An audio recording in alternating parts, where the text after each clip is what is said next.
অফিডিয়ান পর্ব সংখ্যা ৩। লেখনীতে আমিনা। রুমের ভেতর ঘুটঘুটে অন্ধকার। রুমাইশা উঠে ঘড়ি দেখল ৩টা বাজে। ঠিক এই সময় কিসের শব্দ হলো? আর রুমের ভেতর এত অন্ধকার কেন? ঘুমানোর সময় তো রুমে আবছা আলো ছিল। কিছুক্ষণ ভাবনা চিন্তা করার পর রুমাইশা অন্ধকারের কারণ বুঝতে পারল। বাড়ির পেছনের সাইডের রুমাইশার রুমের জানালার কাছে একটা বাল্ব জ্বলছিল, কিন্তু সেটা এখন আর চলছে না। তাহলে কি ফুপ্পি বন্ধ করে দিল? কিন্তু ফুপ্পি তো নিচের তলায়, বাল্বের সুইচ তো রুমাইশার দরজার পাশে। ফুপ্পি তো এত রাতে লাইট বন্ধ করার জন্য আসবে না। আর আজ বাহিরেও বেশ অন্ধকার, চাঁদ ওঠেনি, তার উপর পেছনে ঘন জঙ্গল। তাহলে কি সাফিন বন্ধ করলো? সাফিনকে কি ফোন দিয়ে জিজ্ঞেস করবে? কিন্তু এত রাতে একজনকে ফোন করে লাইট বন্ধ করেছে কেন জিজ্ঞেস করাটা রুমাইশার কাছে খুব আজগুবি ঠেকলো। তাই ভাবলো সকালে জিজ্ঞেস করবে। লাইট মানুষ বন্ধ করতেই পারে। তাই আর ৭-৫ না ভেবে আবার শুয়ে পড়ল।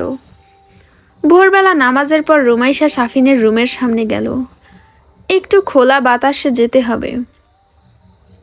ছাদের দিকে গেলে মন্দ হয় না। চিলেকোঠায় সাফওয়ান থাকে, ওর সাথে তো এখনো দেখা হয়নি একবারও।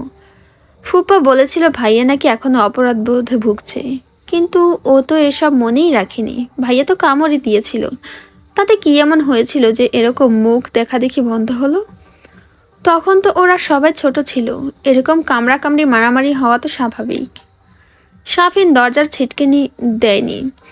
একবার ভাবলো সাফিনের রুমে যাবে, কিন্তু পরক্ষণেই ভাবলো যতই সাফিন তার থেকে ২ বছরের ছোট হোক না কেন, ও তো এখন বড় হয়ে গিয়েছে। হুট করে এখন আর ওর রুমে ঢোকা যাবে না। রুমে ফিরে আসলো রুমাইশা। এসে সাফিনের ফোনে কল দিল। সাফিন ঘুমের ঘোরে কল কে দিয়েছে না দেখি ফোন ধরে রাগি রাগি কণ্ঠে বলল, কে রে? এত সকাল সকাল ফোন দিয়ে আমার ঘুমের ১৩টা বাজালি? কি বলবি তাড়াতাড়ি বল। সাফিনের এমন কথাবার্তা শুনে রুমাইশার আক্কেল গুরুম। রুমাইশা ভুরুকুটি করে বলল, এমনিতে তো খুব ভদ্র সাজিস, তোর ভদ্রতার নমুনা পেয়ে গেলাম। রুমাইশার গলা শুনে সাফিন তরাক করে শোয়া থেকে উঠে বসলো। আমতা আমতা করে বলল, সরি সরি আপু, আসলে আমার বন্ধু আয়ান এরকম সকাল সকাল ফোন দিয়ে ডিস্টার্ব করে। আমি ভেবেছি ও হবে, তাই এরকম বলেছি। তুমি কিছু মনে করো না আপু। তারপর অসহায় কণ্ঠে আবার বলল, আর মাকে যেন বলো না তোমার সাথে এভাবে কথা বলেছি। শুনলে মা আমাকে আর আস্ত রাখবেন না। সাফিনের কথা শুনে রুমাইশা হেসে দিল, বলল, ঠিক আছে বলবো না, এখন তুই আমার সাথে ছাদে চল। ছাদে যাওয়ার কথা শুনে সাফিন আঁতকে উঠে বলল, ওরে বাবা, বাঘের খাঁচায় যেতে বলছো তুমি আমাকে? নিজে তো মরবে, সাথে আমাকেও মারবে। তুমি তো জানোই ভাইয়া কেমন। ছাদে মা ছাড়া আর কোনো জনমানবের যাওয়া সম্পূর্ণ নিষিদ্ধ। ভাইয়া দেখলে আকাশে তুলে একটা আছাড় মারবে। কেন? ও আছাড় মারবে কেন? ছাদ কি ওর একার? আর আমরা তো আর ওর রুমে যাচ্ছি না, ছাদে যাচ্ছি। আর কতক্ষণই বা থাকবো? 10 মিনিট না হয় সর্বোচ্চ, তারপর তো চলেই আসবো। কিন্তু রুমাইশার এত কথা সাফিনের মন গলাতে পারল না। ও বলল, না আপু, আমি যাব না। ভাইয়া যখন থাকবে না তখন ছাদে যেও, আমিও তখন যাব তোমার সাথে। ও নাকি বের হয় না রুম থেকে, তা কোথায় যাবে? আর কখন যাবে সেটাও বুঝবো কি করে? এই তুই তাড়াতাড়ি ফ্রেশ হয়ে আমার রুমে আয়, ফোনে বকবক করতে ভালো লাগছে না। সাফিন ওপাশ থেকে বলল, যথা আজ্ঞা মহারানী, আমি 5 মিনিটের ভেতরে আপনার রুমে চলে আসছি। রুমাইশা আচ্ছা বলে ফোন রেখে দিল। মিনিট 7 পর সাফিন এলো রুমাইশার ঘরে। রুমাইশা একটা বালিশ কোলের উপর নিয়ে দেওয়ালে হেলান দিয়ে বাবু দিয়ে বসে আছে। সাফিন এসে রুমাইশার সামনের বাঁ পাশ ঘেঁষে বসলো। কাল রাতে কি তুই বাহিরের লাইট অফ করেছিলি? জানালার দিকে ইশারা করে জিজ্ঞেস করলো। কই না তো, আমি লাইট অফ করিনি। এই লাইট মাঝে মাঝে আমিও দেখি শেষ রাতের দিকে অফ থাকে। আম্মুকে জিজ্ঞেস করছিলাম আম্মু করে কি না, বললো যে না করে না। তবে আম্মু বলেছিল সাফওয়ান ভাইয়া করতে পারে।